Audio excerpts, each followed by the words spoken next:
Hello students, applications of derivative. पहिलं article आपलं equation of tangent and normal to a given curve complete झालं आहे. Second one application is related rates. Related रेटलाच दुसरं नाव आहे रेट मेजर. रिलेटेड रेट किंवा रेट मेजर ह्यांचा अभ्यास करायचा असेल तर आपल्याला फॉर्म्युले जे लास्ट लेक्चरमध्ये मी तुम्हाला प्रोव्हाइड केले होते ते इम्पॉर्टंट आहेत. हे सर्व फॉर्म्युले तुम्ही तयारी केलीच असेल. आता याच्यावरती dependent examples. Exactly related rate म्हणजे काय हे प्रॉब्लेम सॉल्व केल्याशिवाय आपल्या लक्षात येत नाही. आता यातला पहिला problem, a spherical bubble is expanding so that its radius is increasing at the rate of 0.02 centimetre per second.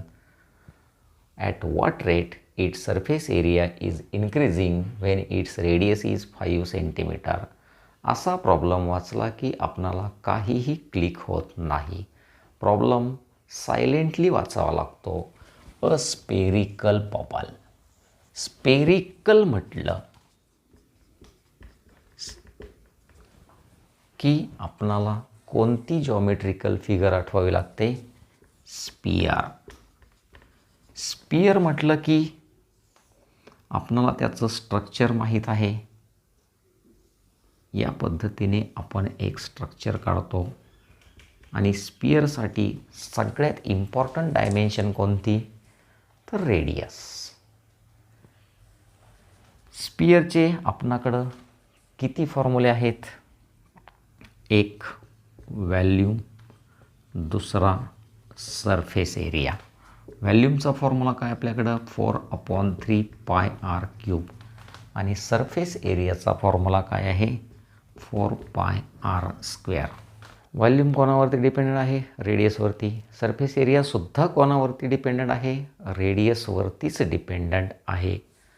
तुम्हाला ह्या प्रॉब्लेममध्ये काय सांगितलं आहे? Spherical so bubble is expanding. What is mean by expand? मोठा होणे. Its radius is increasing at the rate. आता radius आपण कशाने रिप्रेझेंट करतो? आरने रिप्रेझेंट करतो. आणि रेडियसचा रेट दिला आहे म्हणजे काय दिलं आहे? तो रेट कसा दिला आहे हे नीट बघा. Rate of 0.02 centimetre per second. म्हणजे जसजसा टाईम चेंज होत जाईल तसं रेडियस काय होते? इन्क्रीज होते. कितीने इन्क्रीज होते? 0.02ने. मग सगळ्यात इम्पॉर्टंट फॅक्टर हा आहे की यातला महत्त्वाचा शब्द तुमचा रेट. कोणाचा रेट सांगितला आहे?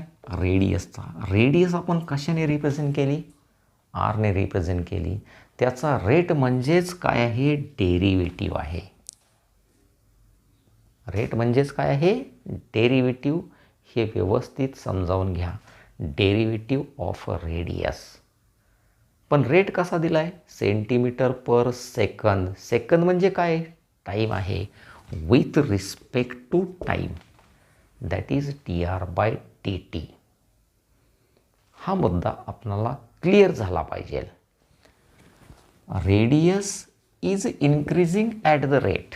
रेडियस आपण रिप्रेझेंट केली आरने, पण त्याचा रेट म्हणजेच derivative with respect to time, that is dr/dt. ची व्हॅल्यू आहे तुमच्याकडं 0.02 सेंटीमीटर पर सेकंद. आणि मग आपल्याला फाइंड आउट काय करायचं आहे? At what rate surface area is increasing. मग हा जो सरफेस एरिया आहे याच्यासाठी आपल्याकडं स्टँडर्ड नोटेशन कोणतं आहे? यस. आणि ह्या सरफेस एरियाचा रेट काढायचा आहे म्हणजेच derivative of S with respect to time find out करायचा आहे. रिलेटेड रेटमधला प्रत्येक प्रॉब्लेम तुमचा असाच आहे. एकाचा रेट दिलेला असतो आणि त्याच्यावरती डिपेंडंट असणारा दुसऱ्याचा रेट काढायचा असतो. आणि त्यासाठी त्या जॉमेट्रिकल कन्स्ट्रक्शनचे जॉमेट्रिकल फिगरचे आपल्याला फॉर्म्युले माहीत असणं आवश्यक आहे. सोल्युशन. रेडियस कशाने रिप्रेझेंट करतोय? आरने. सरफेस एरिया कशाने रिप्रेझेंट करतो आपण? यस नाही. मग पहिल्यांदा आपण तेच लिहिलं. Let R be the radius and S be the surface area of कोणाचा आहे हा स्पेरिकल बबल. दोन गोष्टी लिहून घेतल्या. रेट दिलाय. कोणाचा रेट दिलाय तुम्हाला इथं रेडियसचा. That is given dr/dt that is equal to 0.02 centimetre per second. कोणाचा रेट काढायचा आहे सरफेस एरियाचा. That is ds/dt is equal to question mark. आणखी काय दिलं आहे का original radius is given that is r is equal to 5 centimetre. हे सगळं लिहून घेतल्यानंतर आपणाला फॉर्म्युला पाहिजे सरफेस एरियाचा. We have surface area of sphere is equal to 4πr². आता सगळ्यात इम्पॉर्टंट गोष्ट इथं आल्यानंतर आपणाला differentiate with respect to T घ्यायचा आहे. मग यसचा derivative with respect to T derivatives of implicit फंक्शनमध्ये पाहिला आपण. That is ds/dt 4 constant pi constant r²चा डेरिव्हेटिव्ह. ज्या पद्धतीने इम्प्लिसिट फंक्शनमध्ये y² डेरिव्हेटिव्ह काढला तसाच इथं r² डेरिव्हेटिव्ह ट्वाईस r. त्या ठिकाणी परत yचा डेरिव्हेटिव्ह काय घेतला आपण dy/dx. तसा इथं rचा डेरिव्हेटिव्ह पुन्हा काय dr/dt that is equal to 8πr into dr/dt. हे तुमचं रिलेशन डेव्हलप झालं. मग या ठिकाणी आपणाला ds/dt फाइंड आउट करायचं आहे. dr/dt गिव्हन आहे. व्हॅल्यूज पुटअप करा. 8π व्हॉट इज आर 5. dr/dt इज 0.02 दॅट इज 8×5 40 40 दुने 80 decimal 1 2 pi as it is that is equal to 0.8 pi. याचं युनिट सेंटीमीटर पर सेकंद नसून सेंटीमीटर स्क्वेअर पर सेकंद. का आला स्क्वेअर सेंटीमीटरचा तर आत्ता जो रेट काढला आहे तो कोणाचा रेट काढला आहे आपण सरफेस एरियाचा रेट काढला आहे. मग एरियाचा रेट काढला तर त्या युनिटचा काय होतो स्क्वेअर. व्हॅल्यूमचा रेट काढला तर युनिटचा काय करायचा क्यूब. लेंथ ब्रेड्थ हाईट आणि रेडियसचा रेट काढला तर as it is unit per second. Question number 9. The surface area of a spherical balloon. Last प्रॉब्लेममध्ये काय होतं स्पेरिकल बबल. आत्ता काय सांगितलं आहे स्पेरिकल बलून. बबल आहे का बलून आहे का बॉल आहे काही घेणं देणं नाही आपल्याला. महत्त्वाचं कोण आहे स्पियर आहे. Is increasing. कोण इन्क्रीज होतं आहे सरफेस एरिया कोणाचा स्पेरिकल बलूनचा. कोणत्या रेटने 2 centimetre square per second. Find the rate. परत आपल्याला रेटच काढायचा आहे. मात्र आता रेट कोणाचा काढायचा आहे व्हॅल्यूमचा. सरफेस एरिया असू द्यात नाहीतर व्हॅल्यूम असू द्यात हे दोघंही कशावरती डिपेंडेंट असतात रेडियसवरती डिपेंडेंट असतात. म्हणजे इम्पॉर्टंट डायमेन्शन कोणती तुमची radius. When the radius of balloon is 6 centimetre. Radius दिली आहे पण रेडियसचा रेट मात्र इथं दिलेला नाही. सरफेस एरियाचा रेट गिव्हन आहे आणि व्हॅल्यूमचा रेट आपणाला फाइंड आउट करायचा आहे. मग त्यासाठी आपणाला काय कन्सिडर करावं लागेल let R be the radius S be the surface area V be the volume of spherical balloon. अशा पद्धतीने आपण 3 टर्म कन्सिडर केल्या.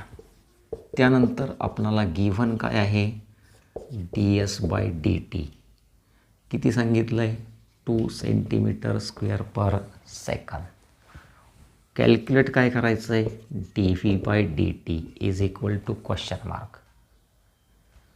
सरफेस एरियावरून डायरेक्टली आपणाला व्हॅल्यूमचा रेट जर कॅल्क्युलेट करायचा असेल तर सरफेस एरिया आणि व्हॅल्यूम ह्या दोघांच्या डायरेक्ट कोणता फॉर्म्युला आहे का आपल्याकडं, तर नाही. मग रेट कोणाचा दिला आहे? सरफेस एरियाचा. तर पहिलं काम आपणाला सरफेस एरियाचाच फॉर्म्युला वापरावा लागेल. S = 4πr². डेरिव्हेटिव्ह कोणाबरोबर घ्यायचा? That is differentiate with respect to T, ds/dt 4πr². Last प्रॉब्लेममध्ये पाहिला आपण r² derivative 2r into dr/dt. आपण डायरेक्टली यूज करू शकतो 8πr dr/dt. ds/dt व्हॅल्यू आपण पुटअप केली 2, दॅट इज 8π. रेडियसची व्हॅल्यू प्रॉब्लेममध्ये गिव्हन आहे 6 इंटू dr/dt. ह्या टोटल टर्म इकडं आणल्या. dr/dt = 2/8π इंटू ब्रॅकेट 6 बेक बेचोक 8, दॅट इज इक्वल टू 6 चौक 24 1/24π but centimetre per second. dr/dt calculate केला. आपल्याला dr/dt कॅल्क्युलेट करायला सांगितला नव्हता तरी पण आपण केला आहे. का केला आहे? तर आपल्याला कोणाकडे जायचं आहे? व्हॅल्यूमकडं. म्हणजेच पुढचा फॉर्म्युला कोणाचा यूज करावा लागेल?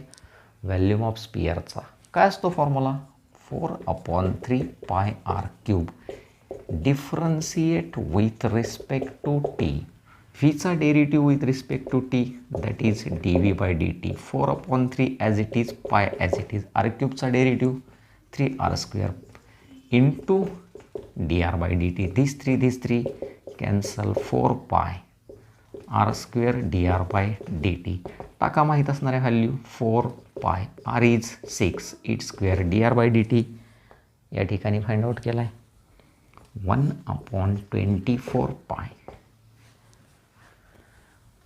4π 6² 36 इंटू 1/24π. दिस पाय कॅन्सल 4 एके 4 4 सख 24 6 एके 6 6 6 36 दॅट इज 6. मात्र रेट कोणाचा काढला आहे? व्हॅल्यूमचा. व्हॅल्यूम म्हटलं की युनिटचा काय करावं लागेल? Cube and per second. Question number 10. The side of equilateral triangle is increasing at the rate of √2 centimeter per second. There is a equilateral triangle. आपल्याला माहीत आहे इक्विलॅटरल ट्रायंगल म्हटलं की all it sides are congruent. आता यातली कोणतीही एक side आपण पी नोटेशनने रिप्रेझेंट केली. Let P be the side of equilateral triangle. त्या साईडचा आपणाला रेट दिला आहे. Find the rate of increase of its area आणि एरियाचा रेट काढायचा आहे. मग एरियासाठी जनरली आपण कोणतं सिम्बॉल यूज करतो? ए. ते पण capital A. Be the area of triangle. दोन गोष्टी कन्सिडर केल्यानंतर आपल्याला गिव्हन काय आहे? रेट. कोणाचा रेट दिला आहे? साईडचा. साईड आपण कशाने रिप्रेझेंट केली? पीने. रेट दिला आहे म्हणजेच त्याचा derivative with respect to time that is √2 centimetre per second. आणि रेट कोणाचा काढायचा आहे? एरियाचा that is dA/dt question mark. Formula कोणता माहिती पाहिजे? Area of equilateral triangle. का असतो formula? Area of equilateral triangle is equal to √3/4 into side square that is capital A is equal to √3/4. Side is represented by P it's square. मग P वापरायचा, A वापरायचा का अजून वेगळं काय वापरायचं? एक्स वगैरे तो तुमचा प्रश्न आहे. Differentiate with respect to T dA/dt is equal to √3/4 P स्क्वेअरचा derivative twice P into T P pi D T. बेक बे बेदुने 4. त्याचबरोबर व्हॅल्यूज पण पुटअप करा. √3/2 इंटू पीची व्हॅल्यू किती दिली आहे तुम्हाला 3 into D P by D T √2.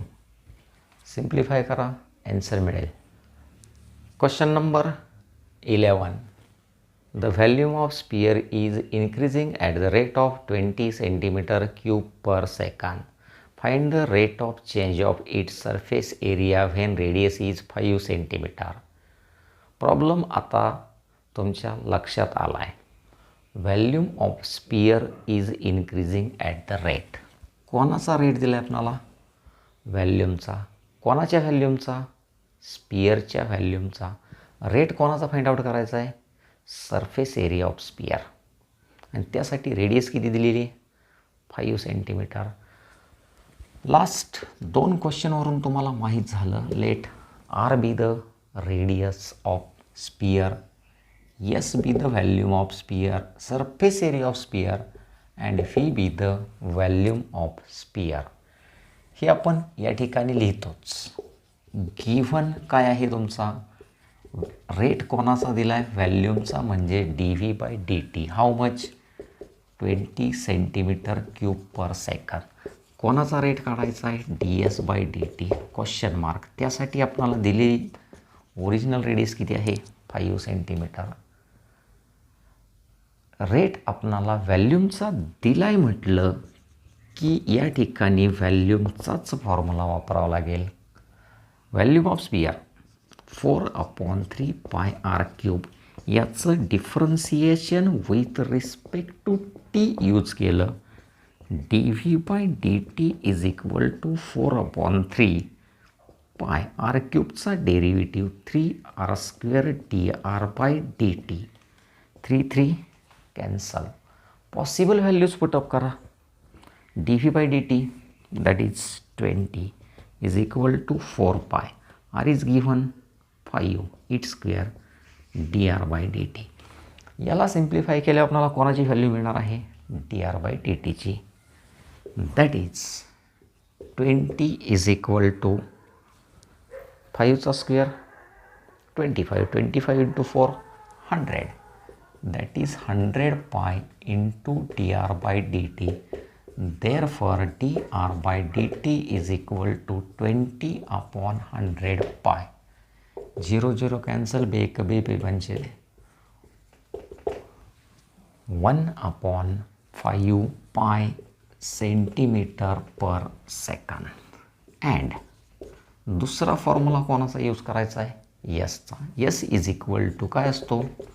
4 pi r². Derivative घेतला D S by D T 4 pi r² derivative twice r into D R by D T that is 8 pi r into D R by D T. 8 pi value of r is 5 and D R by D T is 1/5 pi. 5 5 cancel. पाय पाय cancel. That is 8. मात्र काय calculate केलं आहे आपण? Surface एरियाचा rate सेंटीमीटरचा square, but it is per second. Question number 12. The age of the cube is decreasing at the rate of 0.6 cm/s. Find at what rate volume is decreasing when the age of cube is 2 cm. आपणाला काय सांगितलं या ठिकाणी? Cube.